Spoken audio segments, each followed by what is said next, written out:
Happy Friday, friends. I hope that you've had a great week and a good start to your summer. And speaking of summer, we are in a new series for the summer, taking a bit of a break from the book of Galatians to study the Psalms of Ascent, the 15 beautiful Psalms that move us from Psalm 120 to Psalm 124 and move us on a journey from the valley to the summit.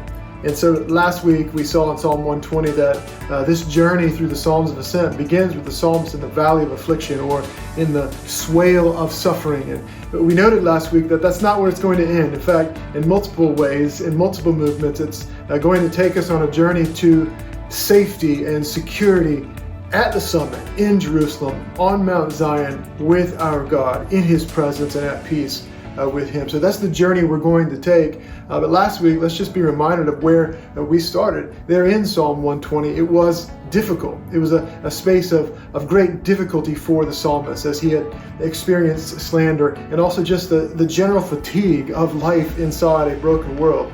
And yet, although that psalm doesn't resolve, we find in Psalm 121 that he lifts up his eyes. He lifts up his eyes to the hills and then asks this question: where does my help come from? And as we'll see on Sunday, when he lifts up his eyes to say, I'm going to make this journey to Jerusalem, he understands immediately that that journey is not going to be easy.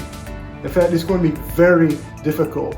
And I know that that is something you can relate to because our Christian life is not easy. In fact, I'm very well aware of the fact that even just this past week, there are many within our congregation that have encountered great difficulty, great adversity, even suffering.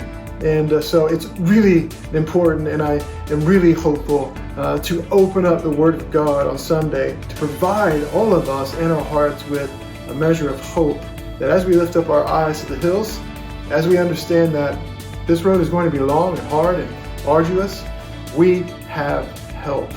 We're going to be reminded beautifully from the psalmist that we have help, great help, in the name of our God. I look forward to seeing you there.